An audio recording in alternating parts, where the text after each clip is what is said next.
माझा नाही ना, मला वाटलं मोहन भागवत उंदराच्या मिशाचा इकडे बी आलं का. त्याच्यामुळे एक लक्षात ठेवा, कोणी माणसाला फडणवीस जर दंगलीचं षडयंत्र केला तर तुझ्या अवकात तुला दाखवल्याशिवाय राहणार नाही. पैशाला बुडाला तू नकोय, मुळावर घाव घालणार. जाती जातीत भांडण लावता. 4 जणांनी ह्याला बोलायचं, 4 जणांनी त्याला बोलायचं, जातीवर महापुरुषावर बोलायचं. अरे आंबेडकरी समाज आहे, आयरा गैरा समाज नाही. देशाला आजच्या स्थितीत दिल्लीतून जमीनचा नारा देत हादरून टाकणारा समाजाला पाठवा. नाटक चालणार नाही. कोण भागवत याला त्याला आम्ही धरणार नाही चिरकुटाला. एक वेळेस मला सांगतोय, विचार मंचावर बाबासाहेबांचं रक्त बसलंय. एकदा आदेश द्या, रेशीम बाग उकडून फेकल्याशिवाय राहणार नाही. पैशाला बोल भागवतलाय, नाटक चालणार नाही. अरे आमच्याकडे गमावण्यासारखं काही नाहीये. आमची औलाद बाबासाहेबांच्या विचारावरती जगणारी औलाद आहे.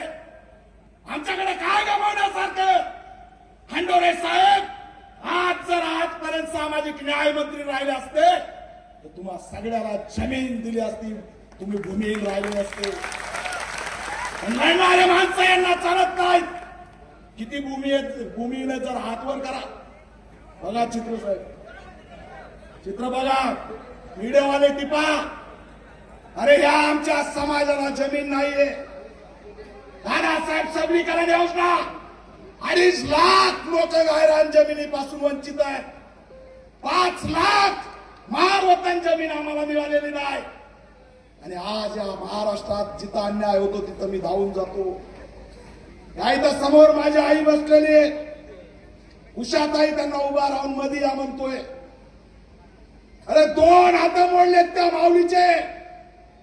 धावून मी हॉस्पिटलला गेलो. तिकडे बघा ही अवस्था आहे. कुठं आहे कलेक्टर, कुठं आहे एसपी, अरे कुठं आहे गृहमंत्री. गावगाड जाग्या गुप्त अंगावरती लाता घातलेल्या आमच्या भगिनीच्या, तिच्या अवघड जाग्यावरती एवढ्या गंभीर जखमा आहेत. ती उषाताई सुद्धा बौद्ध समाजाची आहे. आणि माळशिरसला गेलो, तिथे एका उषाताईच्या डोक्यात बंदुकीची गोळी घातली. ती मातंग समाजाची.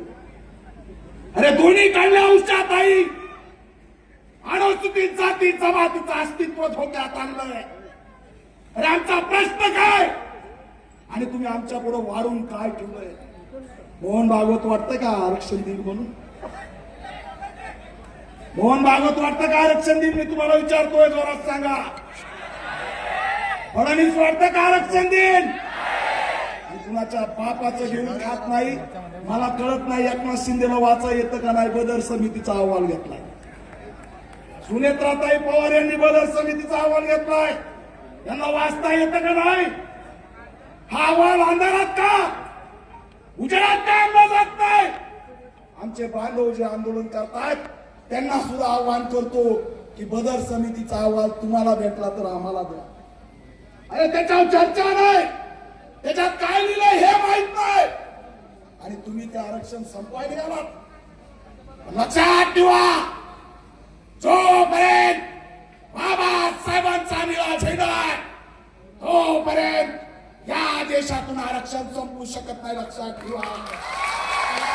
काल दिल्लीमध्ये आंदोलन झालं आणि एक नवीन आंदोलनाचं ठोंग कालपासून सुरू झालं. आरक्षण हटाव. फक्त वर्गीकरण नाही, आरक्षण हटाव म्हणे. आम्ही ओपन चॅलेंज केलं. लक्षात ठेवा, जब तक इस देश में जातिवाद रहेगा, हमारे बाप ने दिया आरक्षण जिंदा रहेगा. कोई भी माई का लाल उसको छोड़ने. यांना त्यांना महाराष्ट्राचं मणिपूर करायचंय. मणिपूरला विघटन केलं आरक्षकने. सगळ्या महिला नग्न करून भाऊ भाऊ भांडायला लागलेत. या मोहन भागवतला महाराष्ट्रात दंगल घडवायचे. 1 ऑगस्टचा अल्टिमेटम आहे बऱ्याच जणांचा. फडणवीस एकच सांगतोय, 1 ऑगस्टला कोणताही जर निर्णय अंधारात राहून घेतला तर हा समाज गैरा समाज नाही. 1818चा सिद्धार्थ महाराजची औलाद आहे, एवढं लक्षात ठेवा. बिलकुल चालणार नाही नाटक. बुलढाण्यातल्या मोर्चात मी आलो, मला माहित आहे. बुलढाणा हे क्रांतीचं ठिकाण आहे. महाराष्ट्रात पहिलं गाणं जे आहे वर्गीकरणावर बनलं ते बुलढाण्यात, एवढं लक्षात ठेवा. अशी तशी चळवळ नाही.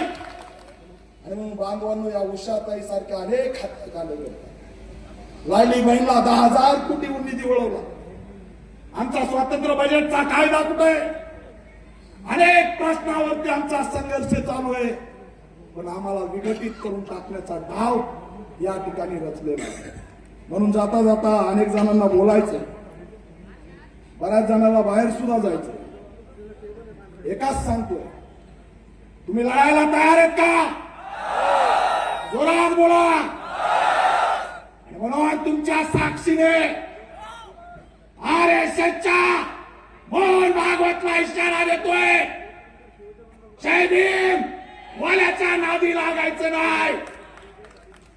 एक लक्षात ठेव, मोहन भागवत तुझा बाप डॉक्टर बाबासाहेब आंबेडकर आहे, कायम लक्षात ठेवा.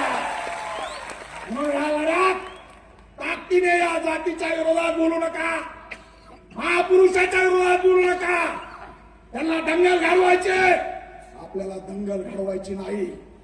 दंगल जर घडवायचा प्रयत्न केला तो जो कुणी दंगल घडवायचा प्रयत्न करेल त्याच्या मास्टर माइंड हाताला सोडायचं नाही. हा सुद्धा इशारा या माध्यमातून देतो.